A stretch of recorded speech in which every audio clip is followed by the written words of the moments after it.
It's hard for a person to realize how quickly their life can turn into the exact opposite of what they had planned. 5 years ago, Hamish Eldridge, was full of energy. I worked as a postal superintendent, went fishing on weekends, and could climb the third floor of my apartment without a break. And now every morning begins with the question, will I be able to walk to the bathroom by myself today? Multiple sclerosis. Two words that crossed my 65 years of relatively prosperous living. First, it was just clumsiness, dropping objects, tripping over things. Then my left hip started to go numb. When I fell in a supermarket parking lot, unable to keep my balance and couldn't get up, I had to see a doctor. The diagnosis sounded like a judgment. "Mr. Eldridge, you have progressive multiple sclerosis. I'm very sorry." Dr. Lambert said something about treatments to slow the progression, home adaptations, support groups. I nodded, but the only thought going through my head was that I had 2-3 years left, tops, and for most of that time, I would be helpless. For the past few years, I've lived alone. My wife Eleanor died of pancreatic cancer 8 years ago. We lived together for 32 years, raising our son Garrett. After Eleanor died, I became close to my stairwell neighbor Mildred, but our relationship ended when she moved in with her daughter in Pittsburgh. So now all I have is my son, his wife Audra, and 2 grandchildren, 10-year-old Toby and 8-year-old Nora. We've always had a complicated relationship with Garrett. He grew up a stubborn and ambitious boy who thought I didn't strive hard enough to succeed. Postal inspector? Really, Dad? You could have been anything and you chose that? He never realized that I had found my place, that I loved my job, loved interacting with people, helping solve their problems. I liked the feeling of stability and confidence in the future. Garrett took a different path. He graduated from business school and now works as an insurance appraiser for a large company. Married Audra, as ambitious as he is. She works as an operator in the call center of the bank, but always emphasizes that she holds the position of supervisor and manages a team of 15 people. I see my grandchildren once a month when they come over for the obligatory family dinner. I used to cook myself, but in the last 6 months it has become difficult to cook. My hands fail me. Now I order delivery from a restaurant. Today is family dinner day. I sit in my favorite chair by the window and look at the road. My apartment is small, 2-room, but bright and cozy. Eleanor has always been good at making things cozy. Her embroidered cushions still sit on the couch, her collection of porcelain bells on the shelf. I couldn't throw anything away after she died. Even her clothes still hang in the closet, though Garrett and Audra have offered more than once to clear space. The doorbell rings at exactly 6 o'clock in the evening. I slowly rise from my chair, grab my walker, and go to open it. Every step is an effort, but I manage. "Hey, Dad." Garrett enters first, kissing me carelessly on the cheek. He smells like expensive cologne. "How are you?"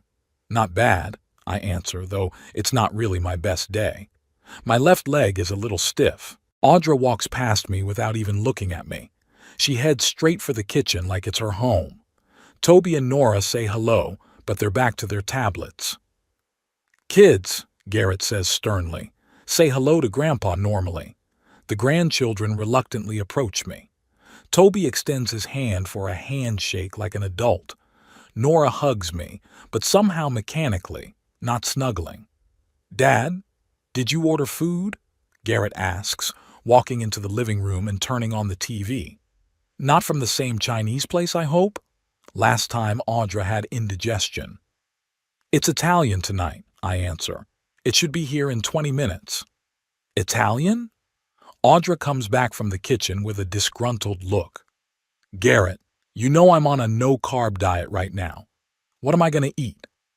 Garrett shrugs his shoulders. "Dad just didn't think of it. It's okay. There's probably salads in there. I really didn't think. Audra changes diets all the time. It's impossible to keep track. Last month she went dairy-free. The month before, that she went gluten-free." "I'm sorry, Audra, I say. I can call and add a big salad to the order. No need, she waves me off. I'll eat at home. The tone of her voice makes it clear that I've made an unforgivable mistake. I sit in my chair for the next 20 minutes, listening to Garrett and Audra talk about their summer vacation plans. They want to go to the coast, rent a house for 2 weeks. The grandchildren still sit silently, staring at their screens. When the food arrives, Garrett pays, though I try to reach for my wallet. "Come on, Dad," he says with a slight condescension. "I know your pension isn't rubber." That's true.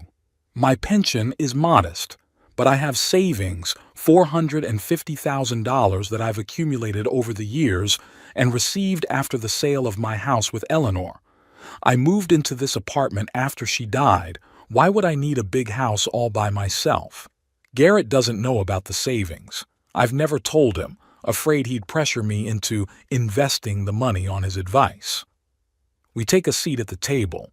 Audra does take some lettuce and literally sends a leaf each into her mouth, ostentatiously showing she's doing me a favor.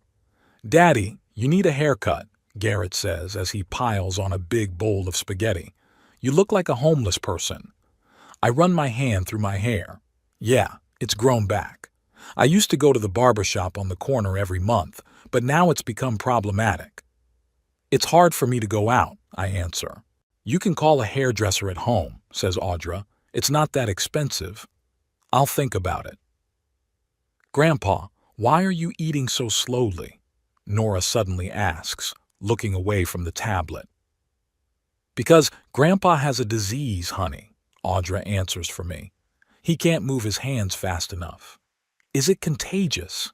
There's fear in Nora's eyes. "No, silly," Audra laughs. "It's because Grandpa's old. I feel a prick of resentment. I'm 65, which isn't that old by today's standards.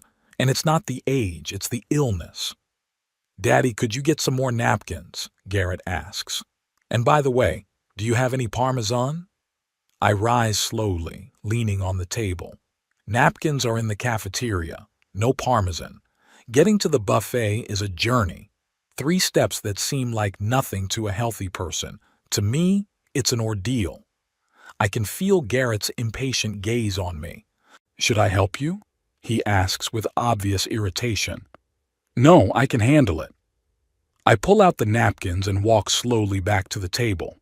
The grandchildren have finished eating and are back to their gadgets. Audra is scribbling something on her phone.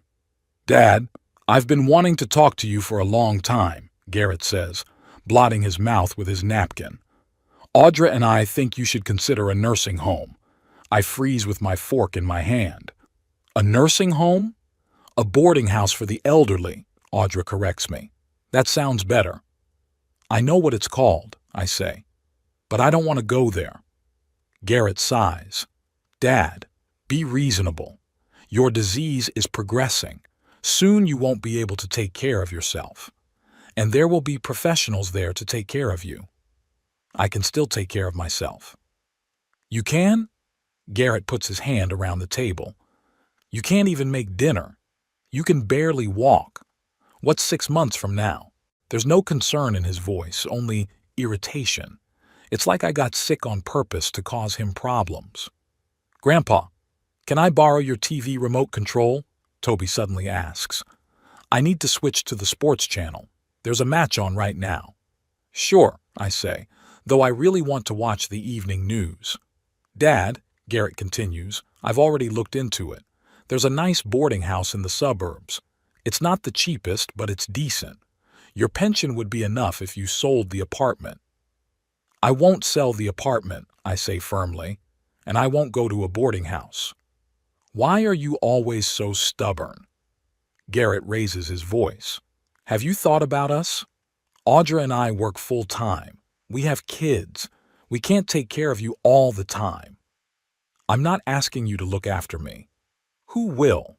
Have you hired a nurse? No. Then we'll have to do it eventually, or pay someone, and that's expensive." Audra puts her hand on Garrett's shoulder. "Honey, don't be nervous. Your father just hasn't fully realized the situation yet." She turns to me with a fake smile. Hamish, we're worried about you. You'll be better off in boarding school.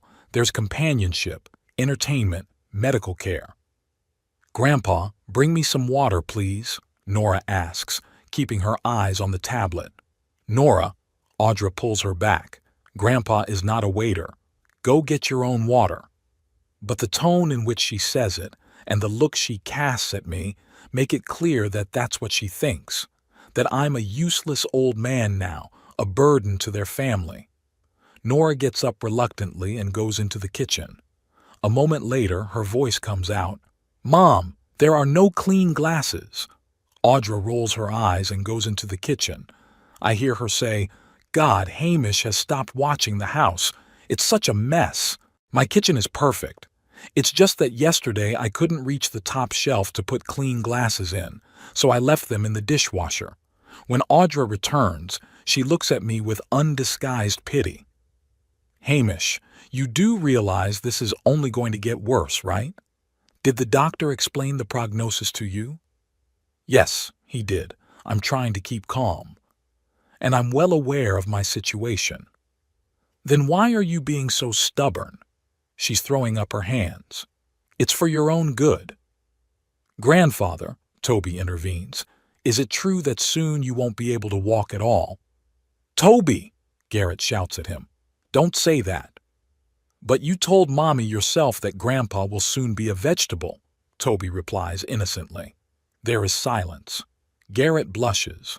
Audra averts her eyes. I feel something snap inside, like a vegetable.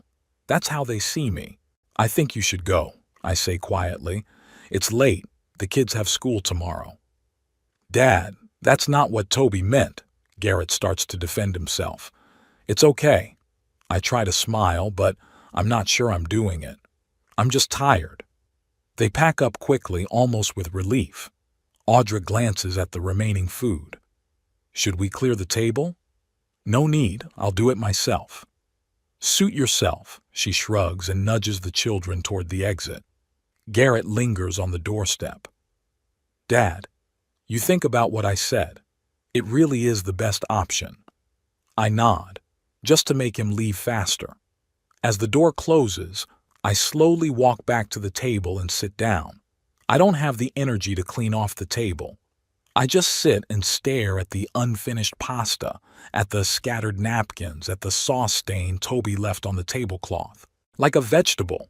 The words roll around in my head. My own son thinks that about me, and maybe he's right. In a year or two, I really will be completely helpless. And then what? The boarding house Garrett is talking about is the last thing I want. I've seen places like that. It smells like medicine and loneliness.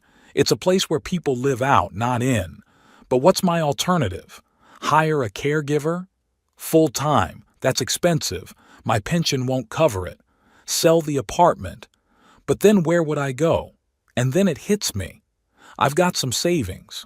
$450,000. I always thought I'd leave it to Garrett when I died. But what if I used it now? What if I offered Garrett that money on the condition that he buy a house near me? A house with room for me? I could live with them, help pay the bills. They'd take care of me these last year or two. It's a smart decision, I think. Garrett would get most of the inheritance in my lifetime, and I'd get the care of a family instead of the cold walls of a boarding house. I can even hire a visiting nurse for part of the day so I won't be a total burden to them. I rise slowly and walk over to the secretary where all my papers are kept. I pull out a bank statement showing the amount of money in the account. Yes, $450,000. Enough for a nice house in our neighborhood. Garrett will be happy. He's been wanting to move out of his cramped apartment for a long time. I'll call him tomorrow and explain everything. I'm sure he'll agree. Money changes people, and maybe this money will change Garrett's attitude toward me. Maybe he'll even stop seeing me as a useless old man, a burden, a man who will soon be like a vegetable. With that thought, I finally find the strength to clear the table and go to bed. Tomorrow will be a new day and a new decision. The morning was surprisingly good. I woke up without the usual stiffness in my joints, managed to get to the bathroom on my own, and even made myself some scrambled eggs for breakfast. Days like this are a real gift with my disease. Doctors call it remission when the symptoms temporarily recede. I call it a small miracle and try to make the most of every minute. As I sat at the kitchen table, slowly chewing my scrambled eggs, I replayed in my head the conversation from last night and my decision of the night. In the light of morning, it seemed even more right. $450,000 was a chance for Garrett to get his own house, and for me to avoid the boarding house. After all, this is my family. Despite yesterday's humiliation, despite the words about vegetable, I believed that deep down my son cared about me. I picked up the phone and dialed Garrett's number. He never calls me on his own. I always have to take the initiative. "Dad?" He sounded surprised. "Is something wrong?" "No, nothing's wrong." I tried to sound cheerful. "I'd like to talk to you about something important. Could you come over today?" "Tonight?" He was clearly hesitating. "Audra and I have plans tonight. We wanted to look at houses in the suburbs." "It won't take long." I tried to hide my disappointment. "And this is really important, Garrett." A pause. I could almost see him rolling his eyes and sighing silently. "Okay," he said finally. "I can stop by on my lunch hour, around 1 o'clock in the afternoon, but I'll only have half an hour." "Thanks, son." I didn't bother to remind him that his office was a 20-minute drive from my apartment. Half an hour to drive and talk. Not too generous, but better than nothing. After the call, I felt an unprecedented surge of energy. I pulled my best sweater out of the closet, a dark blue wool sweater, a gift from Eleanor for our last birthday together. She'd always said that color suited me. Then I slowly but thoroughly cleaned the apartment. I dusted the bookshelves, arranged the cushions on the couch, even managed to vacuum the living room carpet, though it took 3 rest breaks. I wanted Garrett to see that I was still capable of keeping the house in order. At exactly 1 o'clock in the afternoon, the doorbell rang. Garrett was punctual as always. "Hi, Dad," he came in hurriedly, taking off his coat as he went. "What's the emergency? Something with your health?" "No," I shook my head. "I'm in good health as usual. Come in, sit down. Would you like some coffee?" "No, thanks, I don't have much time." He sat down on the edge of the couch without taking off his jacket. "What was so important you wanted to discuss?" I slowly lowered myself into my chair across from him. My prepared speech suddenly seemed out of place. I decided to be blunt. "Garrett, I have some savings. $450,000. His eyebrows went up. $450,000? From where?" "It's the money from the sale of the house, plus what my mom and I have been saving all our lives. I kept it in a separate account." "And you never talked about it?" He sounded somewhere between surprised and reproachful. "There was no reason to," I shrugged.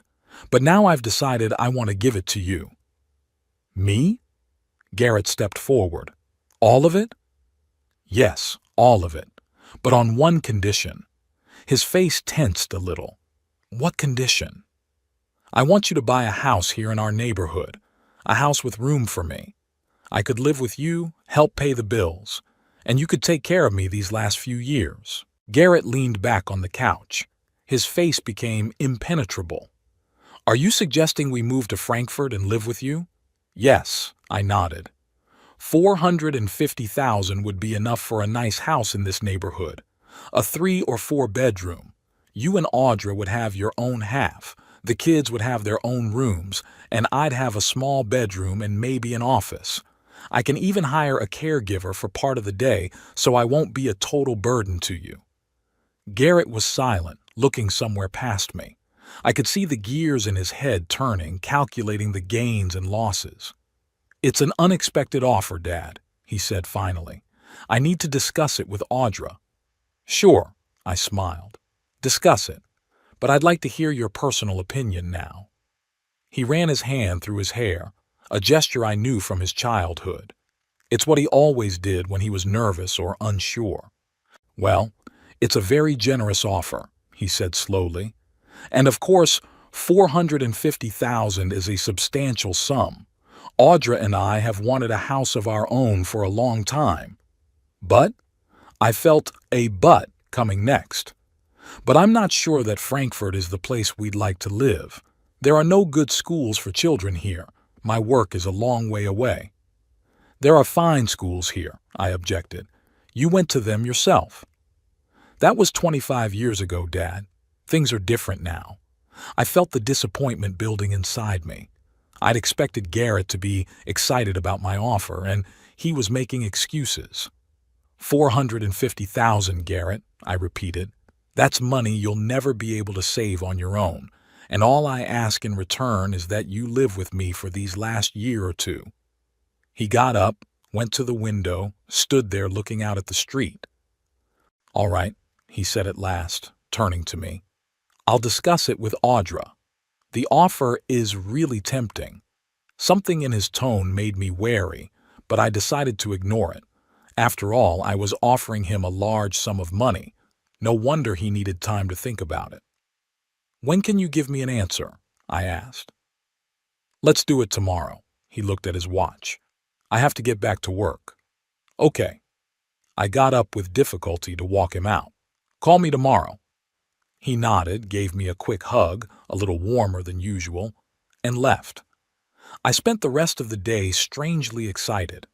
I imagined how we would all live together in the new house, how I would read stories to Nora and Toby in the evenings, how I'd have breakfast with Garrett before he left for work, how on weekends we would eat lunch together in the garden. In the evening, I got worse. The remission was over, the stiffness in my arms and legs had returned. I struggled to make dinner, reheated last night's pasta, and went to bed early, feeling exhausted physically and emotionally. The next day, Garrett didn't call, not at lunch or in the evening. I didn't call myself. I didn't want to pressure him. Perhaps he and Audra needed more time to discuss things. 2 more days passed, no calls. I started to worry. Maybe something happened. Or was he just stalling, not knowing how to politely decline? On the 3rd day, I couldn't take it anymore and called him myself. Audra answered the phone. "Ah, Hamish," she said with feigned joy in her voice. "How is your health?" "I'm fine," I answered. "Can I talk to Garrett?" "Unfortunately, he's not home. He's in a meeting with his realtor." "A realtor?" My heart sped up. So they'd made up their minds. Yeah, Audra was clearly embarrassed. Looking at different options." "I see," I said. "Please ask him to call me back when he gets back." "I will," she promised, and quickly ended the call. Garrett didn't call back that evening. He didn't call the next day either. I began to think that my offer had been a mistake. Maybe I had embarrassed him. Maybe he didn't want to live with me but didn't know how to refuse the money. On the 4th day, I decided to take a different course of action. I called my neighbor, Doris Willoughby. She's 82 years old, lives across the hall, and we often help each other. "Doris," I said when she picked up the phone, "could you help me? I need to go to the bank, but today's not a good day for traveling on my own." "Sure, Hamish," she said cheerfully. "I was just about to go for a walk.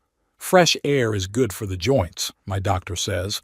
Doris is an energetic woman despite her age and arthritis. She drives an old Ford and still does her own shopping. Half an hour later, we were on our way to the bank. At the bank, I checked the account and made sure the money was there. Doris was waiting for me in the lobby, and when I came out, she suggested, "Why don't we stop at Starbucks?" My treat. They're having some kind of promotion on a new kind of coffee today. I agreed, even though I usually avoid coffee shops. The Starbucks was in a shopping center near the bank. Doris and I were walking slowly down the aisle between the stores when I suddenly heard a familiar voice. Garrett. He was sitting at a table in a small cafe, his back to me, talking to some man in a business suit. "Doris," I paused, "do you mind if we go to that cafe over there instead of Starbucks?" "Of course not," she shrugged. "It's even less crowded." We walked into the cafe and sat down at a table not far from Garrett. He was so engrossed in the conversation that he didn't notice us. I listened. "A really great offer," the man in the suit said, spreading out some papers on the table. 3 bedrooms, a living room overlooking the ocean, a terrace, a small garden. And the price is very reasonable for the location. It looks beautiful. Garrett looked at the pictures. Audra will love that kitchen with the island. And the kids will love that it's only a 5-minute walk to the beach. He smiled. And the school is close by, one of the best in the area. I froze. A house by the ocean, but we were talking about a house here in Frankfurt. "So when do you plan to move?" a man asked, apparently a realtor. "As soon as we close the deal," Garrett answered. "I think within a month to a month and a half." "Is your current house for sale?" "No, we're living in a rented apartment." Garrett sipped his coffee. "But we have the money for a down payment. Or rather, we'd have it soon." I could feel the blood rushing to my face. They were planning to use my money to buy a house by the ocean. "What about your father?" the realtor suddenly asked, and I froze. "You said he was sick and needed care." Garrett sighed. "Yes, that's true. But we found a good boarding house for him here in Frankfurt. Sunnylands. You may have heard of it?" "No, I haven't."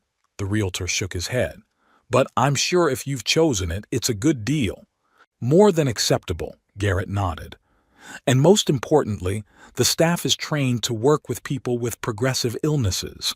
My father has multiple sclerosis, and he needs professional care." "I understand," the realtor nodded sympathetically. "It's the right thing to do. You can't be torn between work, family, and caring for your sick father." "Exactly." Garrett was clearly pleased with the understanding. "And besides, Dad himself insisted that we use the money to buy our dream house. He wants us to be happy." It took my breath away. It was an outright lie. I never said anything like that. "Here's your tea, Hamish." Doris placed a cup in front of me. "And I got us blueberry tarts. I hope you don't mind." I could hardly speak. I was shaking with anger and frustration. "Thank you, Doris," I said. "But, I suddenly felt sick. Could you take me home?" By some miracle, we managed to leave the cafe unnoticed. Garrett was too absorbed in discussing the details of the deal to notice his father, whom he had so easily betrayed. I didn't say a word the whole way home. Doris tried to make conversation, but she quickly realized I wasn't in the mood, so she shut up too. She drove me home, helped me up to the apartment, and offered to stay with me, seeing my condition, but I refused. I needed to be alone. When the door closed behind Doris, I sank into the chair and covered my face with my hands. How could I have been so naive? How could I have believed that Garrett and Audra would actually agree to live with me, to take care of me? Their whole plan was clear now. They were going to take my money, buy a house by the ocean, and put me in a boarding house. The very boarding house I'd been so reluctant to go to, and Garrett wasn't even afraid to lie to the realtor that I'd insisted on it. I was reminded of what Eleanor said. She'd always said Garrett was too much like my father, just as selfish and calculating. I'd always defended my son, saying he was just ambitious, driven, that he'd grow up and be more caring, that it's just his character, a bit callous but kind at heart. I could see now that Eleanor was right. Garrett would never change. He'll always think only of himself and his family. I'm just a burden to him that needs to be put somewhere else so it doesn't interfere with his happy life by the ocean. The phone rang, interrupting my bitter musings. I looked at the screen. Garrett. Apparently he'd come home and seen the missed call from me. Or maybe he'd finally decided to tell me about his decision. I didn't answer. I needed time to decide what to do next. And the decision came almost immediately, crystal clear and simple. I wouldn't give Garrett a dime. Not for the ocean house, not for anything. It was money I'd been saving all my life, and it would stay mine. I picked up my phone and dialed the bank's number, asking to be connected to my manager. "Mr. Eldridge, what can I do for you?" he asked. I want to block the ability to transfer funds from my account, I said firmly. I had recently considered transferring a large sum of money to my son, but now I've changed my mind. I want to make sure that no money leaves my account without my personal presence at the bank. After talking to the bank manager, I felt a strange calmness. I now knew that my money was safe, that Garrett couldn't access it without my knowledge. It gave me a sense of control, a rare feeling in my current life, where control over my own body was slipping away with each passing day. I spent the evening reading, trying not to think about my son's betrayal. The book, a historical novel about 18th century warfare, wasn't very engaging, but at least it distracted me from my gloomy thoughts. The phone rang a few more times. All Garrett's. I didn't pick it up. I wasn't ready to talk. Or rather, I didn't want to give away my plans ahead of time. The next morning, I woke up to the insistent ringing of the doorbell. The clock read 9 o'clock in the morning. Who could have come so early? I struggled to get out of bed, grabbed my walker, and slowly made my way to the door. The bell rang again, more insistently. I'm coming, I mumbled, even though I knew I couldn't be heard at the door. I opened the door and saw Garrett. His hair was disheveled, his tie was askew, and his eyes were red as if he hadn't slept. Finally, he blurted, pushing past me into the apartment. Why aren't you answering your cell phone? I've been trying to reach you all night. I was asleep, I answered calmly, closing the door slowly. And last night I took a bath. I left my phone in the other room. It was a lie, but I didn't want to admit that I'd deliberately ignored his calls. What happened? I asked, even though I'd already guessed. Garrett turned toward me, his face contorted with anger and panic. What happened? Are you seriously asking me that? The money. The money's gone. That's what happened. I walked slowly to my chair and sat down, gesturing for Garrett to sit across from me. He remained standing, pacing the room. What money? I asked, trying to keep my voice innocent. Don't pretend, Dad. He raised his voice. The $450,000 you were talking about. They're not in the account. Why should they be in your account? I asked, still calm. Not my account, but the one you were going to give me. Garrett was literally spitting out words. I went to the bank yesterday to find out the details of the transfer, and the manager said there was no money, that the account was empty. I didn't expect him to go to the bank so quickly. Apparently, after his meeting with the realtor, he decided not to waste any time. He was in a hurry to secure his loot. The account is not empty, I said calmly. The money's there. You just can't access it. Garrett stopped half-stepping, staring at me. What do you mean I can't access it? It means I've changed my mind. I looked him straight in the eye. I'm not giving you that money. You're... what? It was like he couldn't believe his ears. But we had a deal. You offered. I offered on a certain condition, I reminded him. You were supposed to buy a house here in Frankfurt with room for me.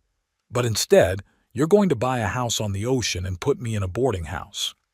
Garrett turned pale. His mouth opened and closed like a beached fish.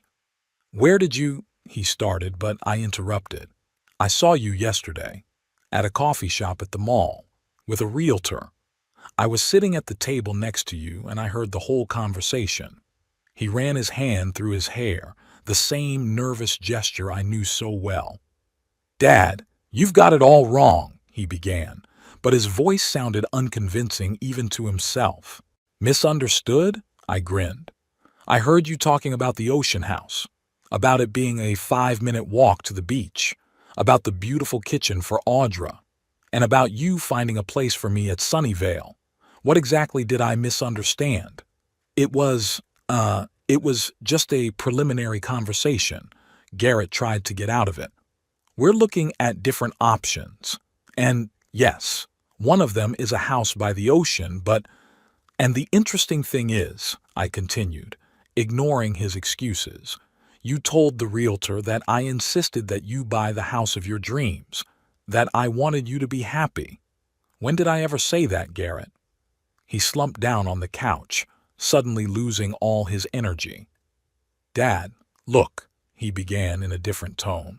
I know how this looks, but we were really thinking of your good. The facilities at Sunnyvale are excellent. Professional medical staff. You'll be better off there than with us. Better for who? I asked. For me or for you? For everyone, Garrett said. You know your disease is progressing. Soon you won't be able to walk at all. You'll need constant care. Audra and I work full-time. Who will be with you?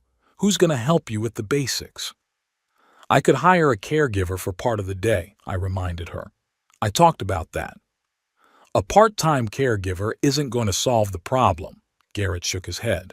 A boarding house would take care of you 24 hours a day. And there's socializing, other people your age. People my age? I felt the anger boiling up inside me again. I'm 65 years old, Garrett. That's not that old by today's standards. The average age of patients at Sunnyvale is 85.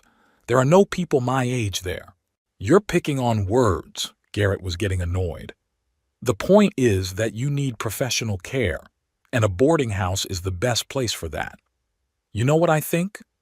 I leaned forward as far as my body would allow. I think it's just convenient for you and Audra to get rid of me. Stuff me in a boarding house and go to the ocean with my money, and come back once a month for a formal visit to ease your conscience. That's not fair. Garrett jumped up. We care about you. We want the best for you. If you cared about me, you would respect my wishes, I said firmly. And I made it clear that I don't want to go to a boarding house. I want to spend the last years of my life with my family, not among strangers who smell of drugs and despair. You're being dramatic, Garrett shook his head. Modern boarding houses aren't what you think they are. I've been to Sunnylands, I said. 3 years ago, I visited George Parker, a former colleague of mine. I know how things work there. Sterile, impersonal, and smells of disinfectants and old age. Garrett was silent, apparently not knowing what to say. Finally, he changed tactics. All right, have it your way, he said with feigned resignation. We'll buy a house here in Frankfurt. You'll live with us. We'll take care of you. Is that what you want? I looked at him for a long moment. His eyes were running, not meeting mine. His hands rubbed the edge of his jacket. He was lying. He just wanted the money and thought he could fool me again. No, Garrett, I said calmly. I've changed my mind. I'm not giving you that money, not under any circumstances. His face contorted with anger. The mask of the caring son had fallen away. You can't do this, he shouted. You suggested it. You can't just change your mind. I can, I shrugged. It's my money. I earned it. I can use it however I want. We were about to make a deal. He was running around the room. We've put down a deposit. That's your problem, I said. I didn't ask you to put down a deposit, and I didn't promise you the money unconditionally. He was panting with rage. You set this whole thing up on purpose, didn't you? Lured me in with an offer of money and then you turned me down? Is this some kind of twisted revenge? Why would I want revenge on you, Garrett? I asked, genuinely surprised. Because I'm not living the life you want me to live. For not following in your footsteps. For not becoming a postal worker like you. I shook my head. He still didn't understand. I never wanted you to follow in my footsteps, I said quietly. I wanted you to be happy, to do what you like, and I'm proud of what you've accomplished. But I'm disappointed in the kind of man you've become. What kind of man? He squinted. A man who lies to his own father. A man who discusses how to get rid of his parent like he's a piece of junk. A man who speaks of his father as a vegetable. Garrett shuddered. He remembered that ill-fated family dinner and Toby's words. It was just a figure of speech, he muttered. No, Garrett, I shook my head. It was what you really think it was. And you know what the saddest part is? You could have just told me the truth, that you didn't want to live with me, that you and Audra dream of a house by the ocean. I would have understood. I might even have helped you with the money, not the whole amount, but something. But you decided to go the way of lies and manipulation." Garrett was silent, staring at the floor. Finally, he looked up. "And now what?" he asked hoarsely. "Nothing now," I answered. "You go home. You explain to Audra that there'll be no money. Cancel the deal, lose the deposit. Life will go on. And you? What will you do?" "I'll find another solution to my problem," I said. "Don't worry about it." "Don't worry about it?" He's starting to freak out again. "You just robbed us of a chance at a better life. You deceived us, gave us hope, and then took it away." "I didn't deceive you," I countered. "I offered you money on certain conditions. You chose to ignore those conditions." "Because your terms were impossible," he raised his voice. "You wanted us to sacrifice our future for your comfort." "I wanted you to give me the last 2 years of my life," I said quietly. "2 years, Garrett. After the 32 years your mother and I have devoted to you." He averted his eyes but then looked at me again with challenge. "Don't try to push pity. I didn't ask you to give birth to me. It was your decision, not mine." I felt something shatter inside. This was no longer my son. He was a stranger, a cold man for whom family was just a burden. "I think you should leave," I said calmly. "Oh, now you're kicking me out?" He grinned. "That's fine. You know what? I'm gonna leave. I'm not coming back. And I'm not bringing the kids. Let them remember you as you are now, not as a helpless old man who can't even go to the bathroom by himself." His words hurt more than he realized. To deprive me of my grandchildren was cruel, but I didn't let it get to me. "It's your decision," I said. "I won't force you or the children to visit me. And don't think I'm going to take care of you when you get worse," he continued, clearly hoping to hurt me more. "You chose to be alone, so live with it." "I can handle it," I said simply. "Don't worry about me." "Oh, I'm not going to." He grabbed his coat. "You don't exist to me anymore." With those words, he walked out, slamming the door loudly. I remained sitting in the chair, staring at the closed door. Strangely, I felt no grief or regret, only fatigue and some strange relief, as if the heavy weight I'd been carrying for years had finally fallen from my shoulders. I knew Garrett had said it in anger, that maybe he'd cool down and change his mind, that maybe we'd make up again. But deep down, I knew that our relationship would never be the same. Something had finally broken. And it wasn't the money. Money only exposed something that had existed for a long time, the lack of real, sincere love between us. I slowly got up from the chair and went to the kitchen. I poured myself a cup of tea and sat by the window, looking out at the street. Life went on. People were hurrying about their business, unaware of the little family drama playing out in the apartment on the third floor. I had to think about the future, how to go on living without family support, how to organize my care as my illness progressed, how to manage my money. And then I remembered the picture on the bookshelf. Me, Vernon, and his daughter Evelyn. I wonder how she's doing now. Maybe I should give her a call, invite her in for a cup of tea, just to talk about books, about life. Not offer money and a deal. That would be rude and disrespectful. Just to re-establish contact, to see how she was doing. I sipped my tea and looked at my phone. The call could wait until tomorrow. Today, I felt exhausted. The emotional strain had exhausted me as much as the physical activity. I spent the entire day at home reading and thinking. The phone was silent. Neither Garrett nor Audra called. I didn't expect them to call, but still every time I walked past the phone, I involuntarily glanced at the screen. That evening came a text from Nora. "Grandpa, do you really not want to see us anymore?" My heart clenched. Garrett had already managed to turn the kids against me. I replied, "Nora, honey, I'm always happy to see you and Toby. Daddy and I have a little misunderstanding, but it has nothing to do with you. I love you and always will." There was no reply. Most likely, Garrett or Audra had seen my message and forbade Nora from responding. During the night, I had a strange dream. I was young and healthy, walking on the beach with Eleanor and little Garrett. We were building sand castles, laughing, running along the water's edge. Garrett was so happy, so carefree. He looked at me with adoration, with love. When I woke up, there were tears on my pillow. In the morning, I felt better physically, but worse mentally. The emptiness and loneliness came on with renewed vigor. I knew it would pass, that I would get used to the new reality as I had gotten used to Eleanor's death, as I had gotten used to my illness. One gets used to everything. But it was hard now. I forced myself to get up, wash my face, eat breakfast. The routine helped me not to sink into depression.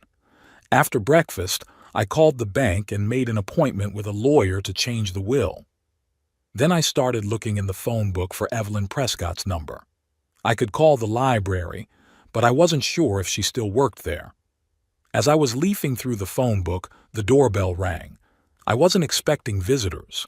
Maybe Garrett had decided to come back and continue the conversation, or was it the mailman with a package? I slowly walked to the door and opened it. Audra stood on the threshold. She looked unfamiliar with no makeup, plain clothes, and a tired face. "May I come in?"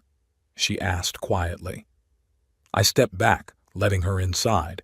She walked into the living room and sat on the couch, putting her hands on her knees. I sat across from her in my chair. "Garrett's furious," she began without preamble. "He says you tricked us, that you offered us money on purpose and then turned it down to humiliate us." "That's not true," I replied calmly. "I did want to help you buy a house, but I was honest about the terms. The house had to be here in Frankfurt, and there had to be room for me in it." "But why here?" she asked, and there was genuine incomprehension in her voice. "Frankfurt isn't a great neighborhood. The schools are mediocre, the infrastructure is outdated. Why are you so attached to this place?" "Because it's my life," I answered. "I know every street, every store. My few friends live here. This is where I feel at home." She shook her head. "But isn't it better to start fresh? In a new place with new opportunities?" "At my age and with my illness, new opportunities is a frightening rather than an attractive prospect," I smiled. "I don't want to start from scratch. I want to spend the rest of my time in familiar, comfortable surroundings with the people I love." Audra looked at me as if trying to understand something important. "Garrett said you don't want to see your grandchildren anymore," she said finally. "That's not true," I shook my head. "I love Toby and Nora. I'll always be happy to see them. Garrett was the one who said he wouldn't bring them to me anymore." "He was furious," Audra sighed. "You know what he's like when he's angry. He says things he regrets." "I know," I nodded. "He's always been like that ever since he was a kid. He's always been like that ever since he was a kid." We were silent for a moment. Then Audra spoke again. "Hamish, I understand how you feel, but understand us too. We really want what's best for the kids. A house by the ocean isn't just a fad. It's an opportunity for them to grow up in a clean neighborhood, to go to a good school, to have friends from good families." "I understand," I said. "And I'm not judging you for this desire. I'm just asking you to be honest with me, not to make promises you have no intention of keeping." She nodded without looking at me. "And now what?" she asked, echoing Garrett's question from yesterday. "Now everyone will go their own way," I answered. "You'll live your life, and I'll live mine. Hopefully, in time, the resentment will pass and we can rebuild some kind of relationship, for the children's sake, if not for our own. Are you sure you can handle this on your own?" For the first time, she sounded genuinely concerned. "Your illness." "I'll find a solution," I said. "Don't worry about me." She stood up, clearly getting ready to leave. "You know," she said at the door, "Garrett really loves you. He just doesn't know how to show it." "I know," I said, "and I love him. But sometimes love isn't enough." She nodded and left. closing the door quietly behind her. After Audra left, I sat in the chair for a while, staring out the window. Our conversation had left a strange aftertaste, bitter and hopeful at the same time. On the one hand, I had lost my son. On the other, I had gained freedom. Freedom from manipulation, from guilt, from false expectations. I shifted my gaze to the bookshelf where the picture of Vernon and Evelyn stood. It had been taken at Evelyn's graduation almost 20 years ago. Vernon had been my best friend since my youth. We worked at the post office together, went fishing together, and cheered on the same soccer team together. He died 3 years ago of a heart attack, suddenly and unexpectedly. I still miss our long conversations, his laughter, his ability to see the good in even the most difficult situations. His daughter Evelyn was always a special girl, quiet, thoughtful, with deep blue eyes similar to her father's. She lost her mother early. Evelyn Prescott died of cancer when Evelyn was only 12. Vernon raised her daughter alone, and I often helped him with advice. After all, I had experience as a father, albeit not a successful one as it turned out. Evelyn grew up a well-read, intelligent girl. She graduated with a degree in library science and got a job at the Frankfurt City Library. We often met there when I came in to get new books. She always found something interesting for me, something I might not have chosen myself, but which turned out to be exactly what I needed to read at that moment. She and I shared a love of classic literature. We could spend hours discussing Dickens and Tolstoy, Hemingway and Fitzgerald. She always surprised me with the depth of her understanding, her unusual interpretations of familiar texts. She was interesting to talk to, a rare quality in our time. After Vernon's death, Evelyn and I saw each other at the funeral and then a few times at the library. But my illness progressed. It became increasingly difficult to get out, and gradually our communication fell off. The last time I saw her was probably a year and a half ago when she helped me carry a bag of books home. I remember that at that time she looked gaunt and tired. When I asked her if she was okay, she brushed it off, saying it was just a lot of work.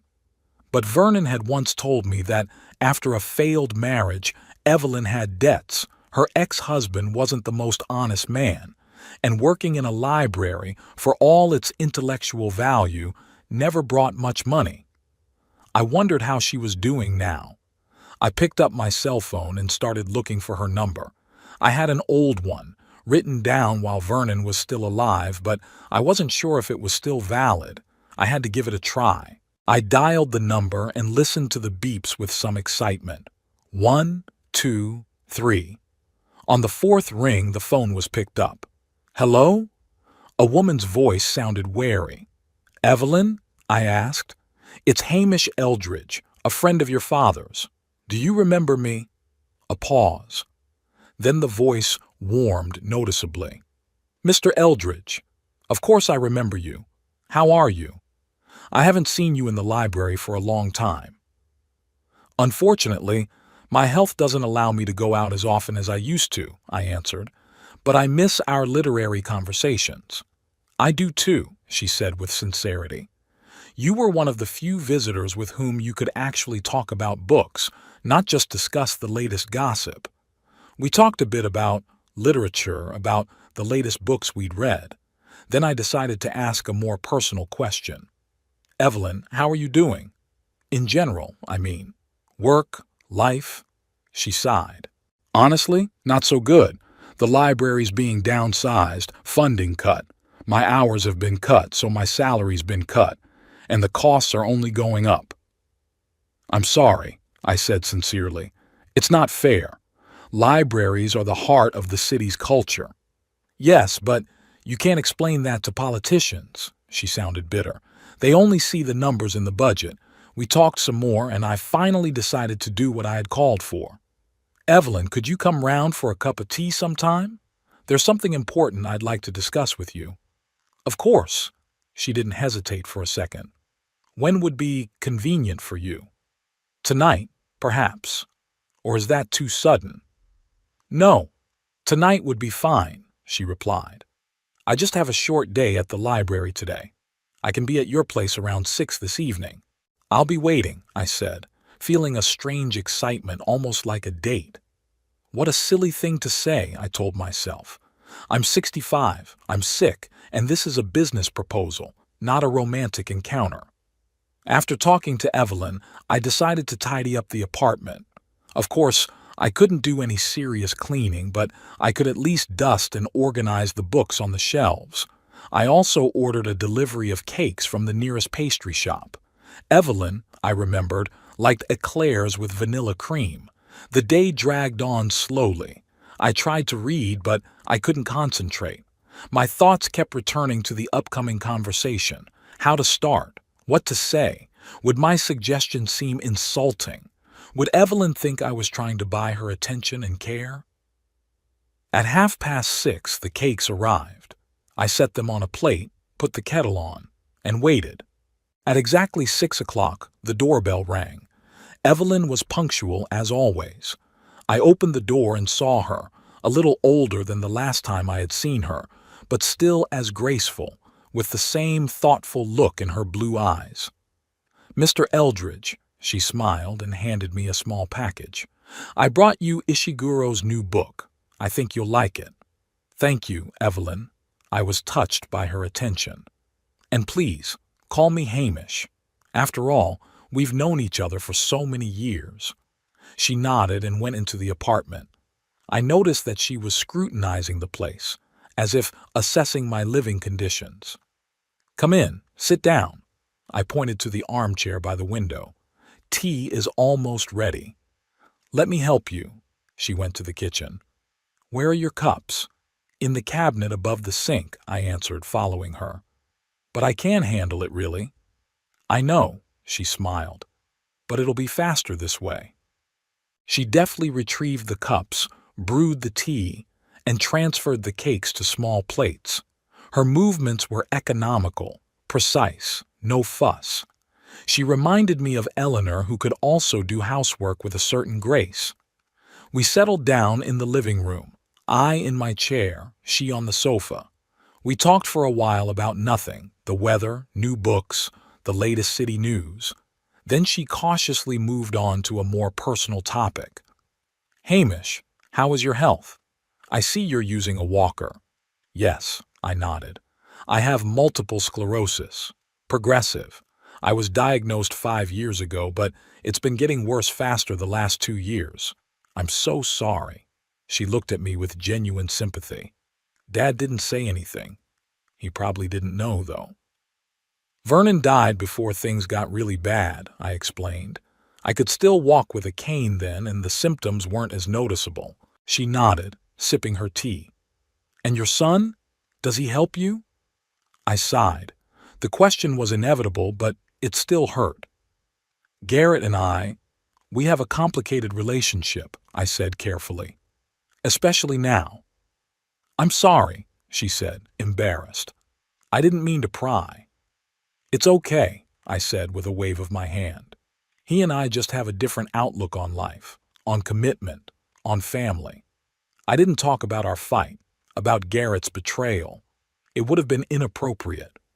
We continued our conversation, jumping from topic to topic. Evelyn talked about her work at the library, about the funding cuts, about how hard it was to get young people to read. I noticed that she avoided talking about her personal life, so I didn't ask. If she wanted to, she would tell me herself. Finally, when the tea was drunk and most of the cakes had been eaten, I decided it was time to get down to business. Evelyn, I began, gathering my thoughts, I didn't invite you here just for the sake of a pleasant conversation, though I have missed our talks. She looked at me carefully, waiting for me to continue. I have a business proposition for you, I said bluntly. A rather unusual one, but I hope it's interesting to you. I'm listening. She leaned forward, putting her hands on her knees. As you have already realized, my health is deteriorating, I began. The doctors say that in a year and a half I probably won't be able to walk at all. There will be problems with fine motor skills and possibly speech and memory. I will need help, not medical help. There are special services for that, but domestic help. Help around the house, with shopping, sometimes moving around. And just as importantly, I need companionship, human contact. Evelyn nodded but said nothing, giving me a chance to speak. I have some savings, I continued. $450,000. I'd like to make you a deal. You'll be my assistant for the rest of my time, a year, 2 years, maybe a little more, and I'll bequeath all my savings to you. Her eyes widened in surprise. Hamish, that's a very generous offer, she said cautiously. But why me? You have a son, a family. With Garrett, as I said, we have a complicated relationship, I sighed. To be honest, he wants to put me in a nursing home and forget about me.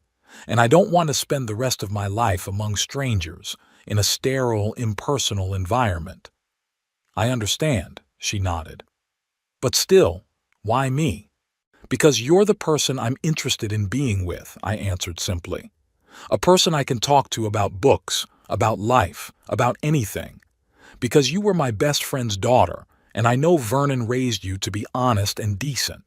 And because, from what I remember from our conversations, you could use the money.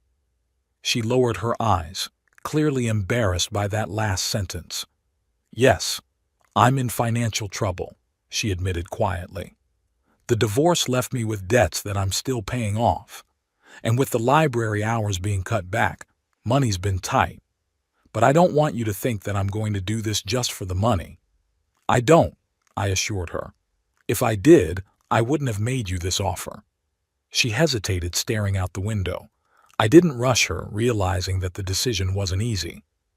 What exactly would be my responsibilities? She finally asked.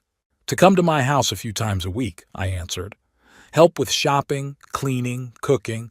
Accompany me on walks while I can still go out. Help with paperwork, paying bills. And just be there to talk. Read aloud to me when I can't do it myself. What if you need medical attention? Body care? There are special services for that, I repeated. I don't expect you to perform the functions of a nurse. Just what a normal person can do, friend. She thought again. Where would I live? Here, with you? No, of course not, I shook my head. You would live at your place, just as you do now. You'd just come to me on a certain schedule. Of course, if at some point I get really bad, I might have to consider a 24-hour presence, but that's a long way off, and then we can discuss options. And you're leaving me all your savings? She still couldn't believe it. Yes, I confirmed. I'll change the will tomorrow if you agree. The money will be yours when I die. Until then, I'll pay you monthly for your services, say $2,000 a month. That's more than you get at the library, right? A lot more, she nodded. But Hamish, what will your son say when he finds out? Garrett already knows I'm not leaving him that money, I said. He won't be happy, of course, but it's my decision and there's nothing he can do about it. Evelyn looked at me carefully. Are you sure it's what you want? You won't regret it later? I'm absolutely sure, I said firmly. This is money I've been saving all my life. I want it to go to the man who will make my last years dignified and comfortable, not someone who sees me only as a burden. She was silent again, and I could see that she was really thinking seriously about my proposal, weighing the pros and cons. I need time to think about it, she said at last. It's a very serious decision. Of course, I agreed. I understand. How much time do you need? Give me until tomorrow, she asked. I'll call you tomorrow night and give you an answer. Okay, I nodded. That's reasonable. We talked some more about little things and soon she left, promising to call tomorrow. I closed the door behind her and returned to my chair feeling oddly relieved. I'd made the offer, expressed what I wanted to say. Now the decision was up to Evelyn. I spent the evening thinking, was I doing the right thing? Had I been too hasty in proposing? Should I have thought of other options? But the more I thought about it, the more I was convinced that this was the best solution. Evelyn was exactly the person I wanted to spend the time I had left with. Intelligent, well-read, calm. A person who wouldn't look at me with pity or disgust when my condition worsened. The next day, I took a cab to the bank. The meeting with the lawyer was quick and businesslike. I changed my will, naming Evelyn Prescott as the sole heir to all my savings. The lawyer explained that the will could be contested by Garrett as my direct heir, but that he had little chance of success if I was of sound mind and memory at the time the document was drawn up. "Don't worry, Mr. Eldridge," the lawyer assured me. "Your right to dispose of your property is protected by law. If your son decided to contest the will, he would have to prove that you were incapacitated or under duress, which, from our conversation, was clearly not the case." I returned home feeling that I had taken an important step. Now I had to wait for Evelyn's decision. She called at exactly 7 o'clock that evening, as promised. I picked up the phone with some trepidation. "Hamish?" Her voice sounded firm. "I've been thinking about your proposal." "I?" I held my breath. "I agree," she said simply. "But I'd like to discuss some details." "Of course." Relief came over me in a warm wave. "Come over whenever it's convenient for you." "I can come by tomorrow after work," she offered. "I'll have a list of questions I'd like to clear up." "Great," I agreed. "I'll be waiting." After the conversation, I felt the tension of the last few days finally let go. A solution had been found. A plan had been made. The future no longer looked so bleak and hopeless.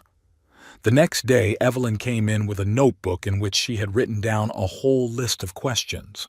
She took a serious, businesslike approach, and I was grateful for that.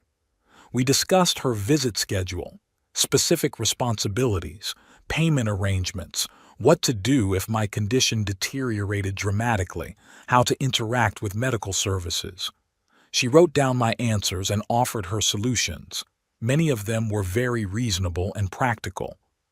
"I think we should have a written agreement," she suggested at the end, "so that everything is clear and understandable for both of us, and so that your son has no reason to challenge our arrangements." "I agree," I nodded. "That makes sense." "And," she looked at me seriously, "I want you to know that I'm not doing this just for the money. Yes, it's important to me, and I'm not being hypocritical. But more importantly, you were my father's best friend.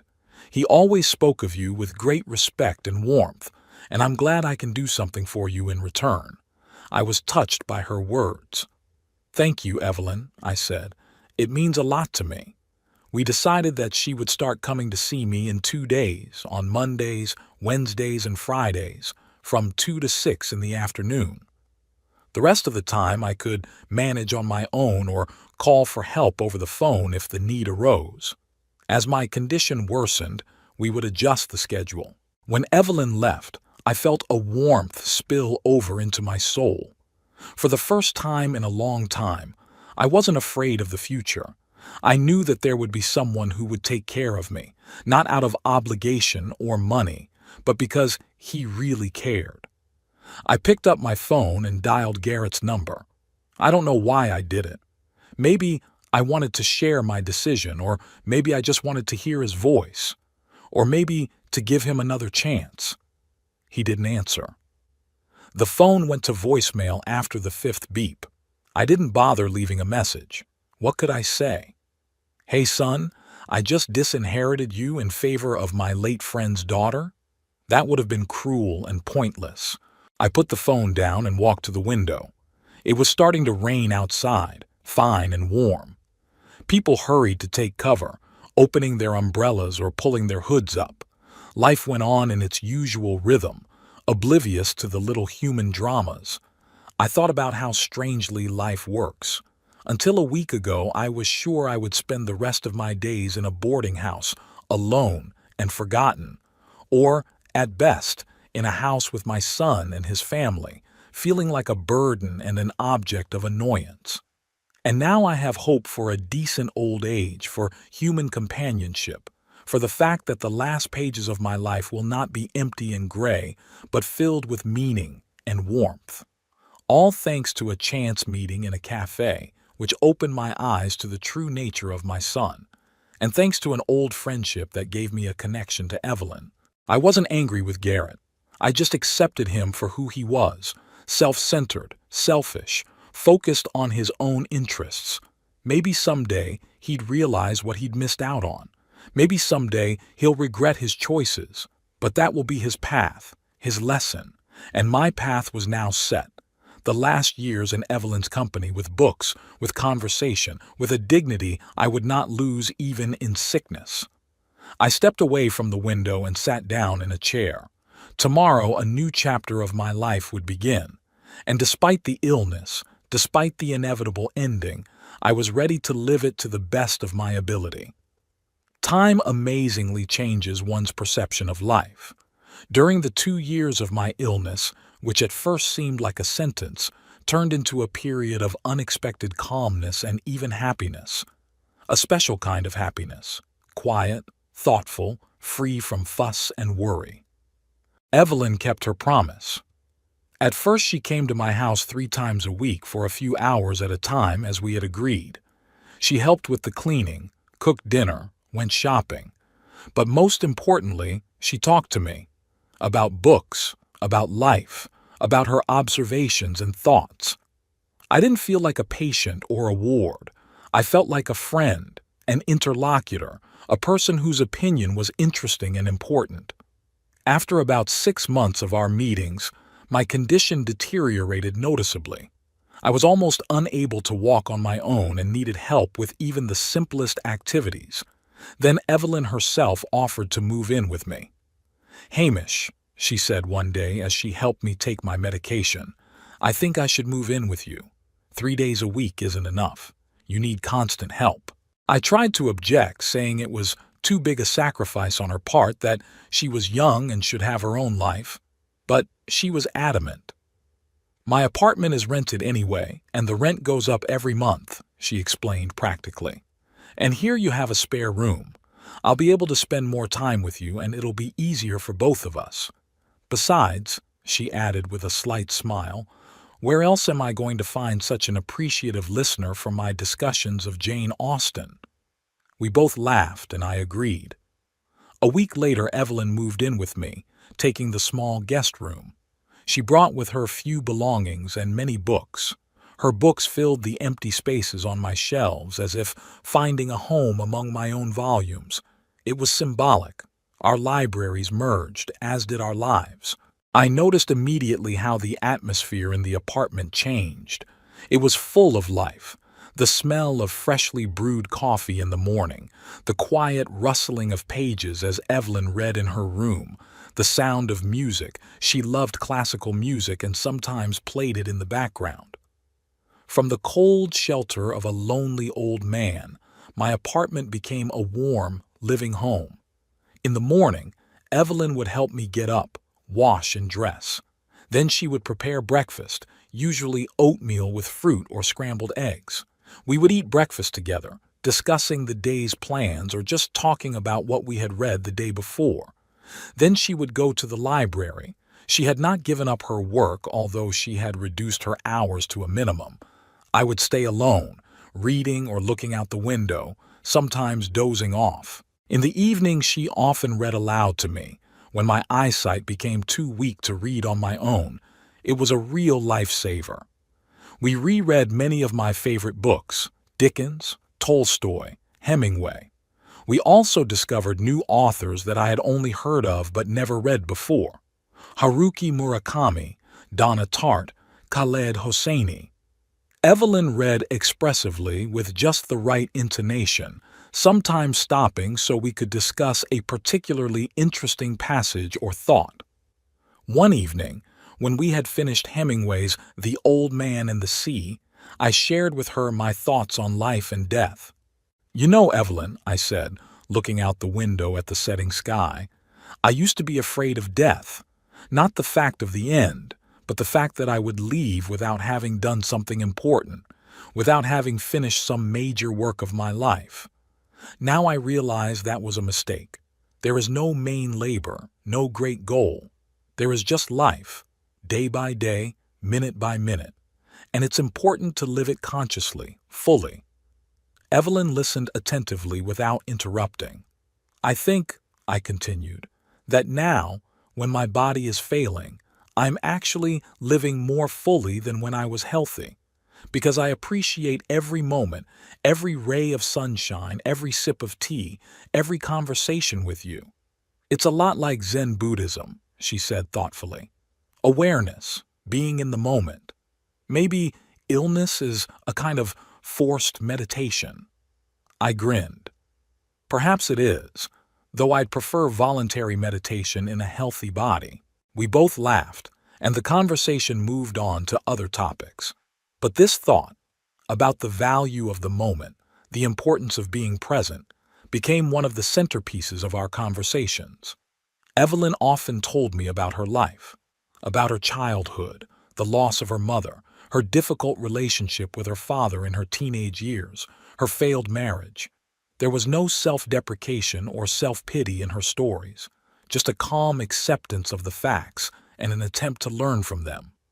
I thought love was supposed to be like in novels, she said, paging through photos in an old album. Passionate, all-consuming, dramatic. That's why I married Nate. He was just like that, impetuous, unpredictable. Only later did I realize that behind that unpredictability was just irresponsibility. He didn't know how or want to take care of others. And now? I asked cautiously. Would you like to meet someone? She thought for a moment before answering. I don't know. Sometimes I think I'm missing something important by being alone. But then I think, what if what I'm looking for isn't in a romantic relationship? What if real intimacy could be in friendship, in shared interests, in shared creativity? Like you and me? I asked, half jokingly.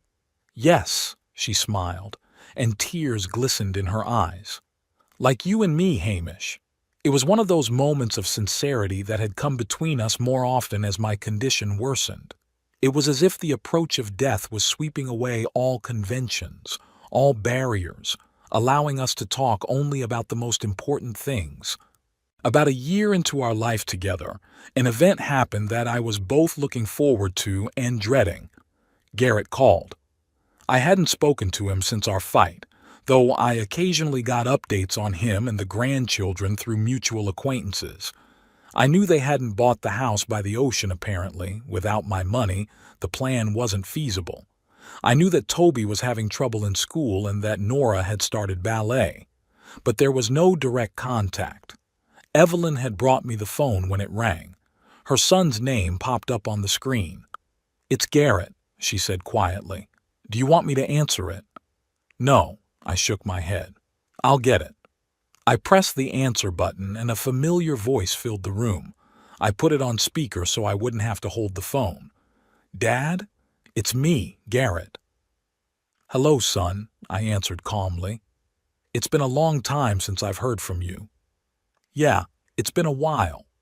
I could hear the tension in his voice. How is your health? As well as can be expected, I said. Deteriorating, but I'm not complaining. I'm told there's a woman living with you? He cut to the chase without further ado. Yes, Evelyn Prescott, daughter of my late friend Vernon. She's helping me out. I see, he said quietly. Dad, I've been thinking about our last conversation, about what happened. I was wrong. I'm sorry. I didn't answer right away. His apology sounded stilted, insincere. Or maybe it was my bitterness that kept me from believing his remorse. What exactly are you sorry for, Garrett? I finally asked. Everything, he sighed. The way I talked to you. The things we planned without you knowing. The way I'd taken so long to call. And why did you decide to call now? Pause. I could almost hear him picking his words. I miss you, he said finally. And the kids miss you. Nora asks about you all the time. She does? I couldn't hide the doubt in my voice. I thought you didn't want them to see me, so they'd remember me, as I am now, not as a helpless old man. Isn't that what you said the last time we met? Dad? I was angry, he said with a pleading tone in his voice. I wasn't thinking. Of course I want the kids to see you. You're their grandfather. I looked at Evelyn. She was at the window pretending not to listen, but I could see her shoulders tense. Garrett, I said tiredly, let's be honest with each other. You're not calling because you miss me. You're calling because you found out I changed my will. Silence. A long silence that gives away more than any words. Who told you? He finally said it. No one. I just know you, son. He sighed as if giving up. Okay, yeah, I heard about it. From Eric Jenkins, your neighbor. He said you're leaving all your money to some woman who lives with you now. Is that true? Yes, I saw no point in denying it. Evelyn will be my sole heiress. Dad, his voice became harsh. Do you realize what this looks like? An old, sick man rewriting a will in favor of a young woman who suddenly appeared in his life? Any court would see manipulation. Are you going to sue, Garrett? I asked the question bluntly. If I have to. He didn't deny it. It's not fair, Dad. I'm your son. That money should stay in the family. Family? I felt anger rising inside me. The same family that wanted to put me in boarding school and leave for the ocean with my money? The same family that hadn't called or visited me in over a year? Dad, I apologized. He raised his voice. What more do you want from me? Sincerity, I answered quietly. I want you to admit that you came for the money, not because you miss me. There was another pause, then his voice without pretense. Okay, yes, I'm worried about the money, because it's a lot of money and it could change our lives, give our children a better education, better opportunities. Is that so bad? Isn't it natural for a father to want the best for his children? It's natural, I agreed, just like it's natural for a grandfather to want the best for his grandchildren, but not at the cost of his dignity, not at the cost of spending the last years of your life alone and desperate. We could visit you, he said quickly, regularly, every weekend. You could move in with us. Garrett, I interrupted him, that's enough. We both know those are empty words. You're only coming now that you know about the money. If it wasn't for it, you wouldn't have called. That's not true, he was almost shouting. Prove it, I said calmly. Come and visit. No money talk, no trying to talk me into changing my will. Just like a son to his father. Bring the children. Let's restore relations not for the sake of the inheritance, but for our own sake. He didn't say a word. I could almost hear the gears turning in his head, trying to find a way out of the trap he'd put himself in. Yeah, I can't anytime soon, he finally said. Audra and I are on a very tight schedule, and the kids have class. I see, I sighed. Then we have nothing more to talk about, Garrett. I'm not changing the will. Evelyn took care of me when you couldn't take care of me. She deserved that money not as payment for services, but as recognition of her kindness and humanity. Dad, wait, he sounded almost desperate. Let's not be in a hurry. Maybe we could meet on neutral ground, a cafe or a restaurant. Garrett, I hardly ever leave the house anymore, I reminded him. It's hard for me to get around. Well then. He hesitated. Then I'll be there. Next week. Saturday. Okay, I agreed, though I didn't believe he'd come. Saturday at 2 o'clock in the afternoon. I'll be waiting. We said goodbye, and I hung up. Evelyn turned to me, worry in her eyes. Are you all right? She asked quietly. Yes, I smiled weakly. Just tired. Is he coming on Saturday? I doubt it. I shook my head. But even if he does, it won't change anything. My decision remains the same. Evelyn nodded and squeezed my hand gently. You know, she said thoughtfully, sometimes I think about my father, how we used to fight when I was a teenager, how I blamed him for all my problems, and how later, as I got older, I realized that he was doing the best he could, given the circumstances. Maybe your son will realize that someday. Maybe, I didn't argue. But I'll never see it again. Saturday came, but Garrett didn't show up. Didn't call, didn't send a text apologizing. He just didn't show up. I wasn't surprised, but I still felt a pang of disappointment. Not so much because of my son. I didn't expect much from him anymore, but because of the grandchildren. I missed Toby and Nora, their childlike directness, their questions and laughter, but apparently they were not destined to be part of the finale of my story. As time went on, my condition continued to deteriorate. By the end of my second year with Evelyn, I could hardly get out of bed. My arms wouldn't listen, my speech became slurred. Only my consciousness remained clear, so clear that sometimes it seemed like a curse. I understood everything, realized everything, but I could do nothing about my own body, which betrayed me day after day. Evelyn was around all the time. She had left her job at the library, partly because I needed constant care, partly because funding had finally been cut and her position had been reduced. Now she devoted all her time to taking care of me, feeding me from a spoon when I could no longer hold cutlery, helped with hygiene when I was no longer able to control my natural functions, read aloud to me when my sight was almost completely gone. Never, not once did I see disgust or pity in her eyes, only calm acceptance, only a desire to help. She treated me with the same respect she had spoken to me with when I could still sit in a chair and hold a cup of tea. And it was a real gift to die with my dignity intact. One morning, as she wiped my face with a damp towel, I caught her eye and tried to smile. "Thank you," I whispered with difficulty, "for everything." She realized I didn't just mean this particular care. "You're welcome, Hamish," she said softly. "You've done just as much for me." "How?" I was genuinely surprised. "What could I have done for you in this condition?" She hesitated, choosing her words. "You gave me purpose," she said at last. "Meaning, a sense that I was needed, that I was doing something important.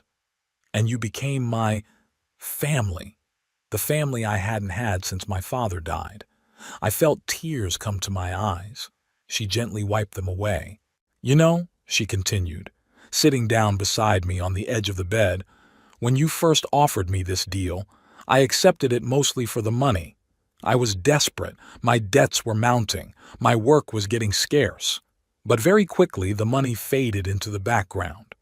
I realized that I was getting something much more valuable, the opportunity to be around a wise, kind man, to learn from you, to listen to your stories, to see life through your eyes. I wanted to respond, to tell her how much she meant to me, but the words wouldn't come. I just looked at her, hoping my eyes would convey what my lips couldn't. She understood. She leaned over and kissed my forehead. "I know, Hamish. I love you too. I've been thinking a lot about my life these past weeks, about what I've done and what I haven't done, about my successes and my mistakes, about the people I've loved and the people who've loved me. I've thought about Eleanor, my wife, who left before me, about how we dreamed of growing old together, sitting on the porch of our house, watching the sunset, holding hands. Fate had decreed otherwise, but I was grateful for the 32 years we had, for every day by her side. I thought of Vernon, my best friend, with whom we'd shared joys and sorrows, fishing and beer, talking politics and sports, about how strangely life works. His daughter now taking care of me in my final days. It's like a part of Vernon is still around me. I thought about Garrett, my son, about where I went wrong in raising him, what I did wrong. Maybe I was too soft, or maybe I was too demanding. Maybe he was just born that way, selfish, self-centered. I didn't know the answers to these questions. I only knew that despite everything, I loved him, and forgive myself for the mistakes I may have made in raising him. I did what I thought was right at the time. That's all any of us can do. Thoughts of forgiveness led me to thinking about Garrett. Had I forgiven him? I thought about it for a long time, and the honest answer was no. I wasn't angry with him. I didn't wish him harm. But I couldn't forgive his betrayal, his willingness to abandon me for his own gain. Maybe that was my final weakness, my inability to forgive my own son. but I resolved to be honest with myself in these last days. The day came when I realized I was about to die. There were no dramatic premonitions or signs, just an inner knowing, an almost calm acceptance of the fact. I asked Evelyn to sit beside me. "Soon," I whispered, saving my strength. She understood at once. She nodded, squeezed my hand. "I'm here," she said simply. "I'll be right here." "Read it." I made a faint gesture toward the bookshelf. "What is it, Hamish?" "Eliot," I said with difficulty. "The Four Quartets." She smiled as if she'd been expecting it. She got up, went to the shelf, found the book she wanted. She came back and sat down next to me. "From the beginning?" I nodded. She opened the book and began to read in a quiet, calm voice. "Time present and time past. Perhaps both are present in time future, and time future is contained in time past." I closed my eyes, letting the words envelop me, penetrating to my very core. They were exactly the words I wanted to hear in my last hours.